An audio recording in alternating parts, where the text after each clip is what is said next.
Hello Internet and welcome to this day in history for the 17th of October. This is going to be a really short one today, not because there isn't a lot to say, but again because I feel sick and don't really have the energy to do a long one. So instead of an event, I'm going to talk about the death of a person on this day. More specifically, in 1893, Patrice T McMahon, Duke of Magenta, or however that's pronounced in French, died. Patrice T McMahon was a former Supreme Commander of the French Army and a former President of the Third Republic. After the French defeat in the Franco-Prussian Wars of 1870, after which, of course, Bismarck could finally create the German Empire and create the new massive power in Central Europe, McMahon was the one who crushed the Paris Commune, a socialist uprising in Paris that had hoped to lead to a communist takeover of the entire country. After this, he was eventually elected president of the newly founded Third Republic, having previously, of course, served under Napoleon III. He was a moderate royalist, and though not really the greatest supporter of the left-wing republicanism that was dominant in those years, he was the figure that more than anyone prevented any kind of further bloodshed beyond what was,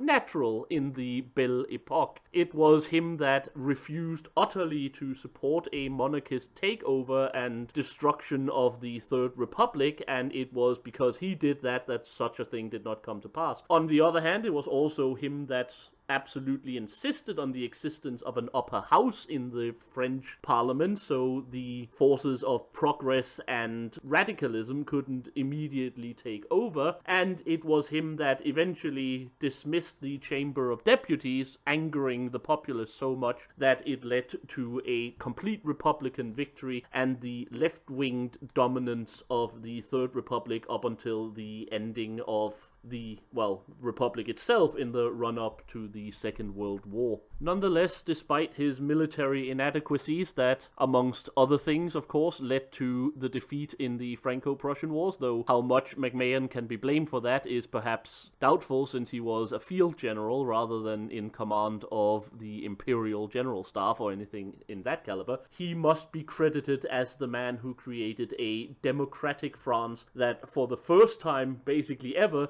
did not either fall to a dictator or surrender itself into an orgy of bloodshed in which it collapsed in upon itself. Of course, it's wrong to say it didn't fall to a dictator because, of course, eventually it fell to Hitler, but that was hardly McMahon's fault, having been very dead for about 50 years at this point. So yeah, this day in history for the 17th of October 1893, the death of Patrice McMahon, Supreme General of France and President of the French Third Republic. I hope this has been of interest to you. Until next time, I have been the Sage, and I wish you all a very happy day.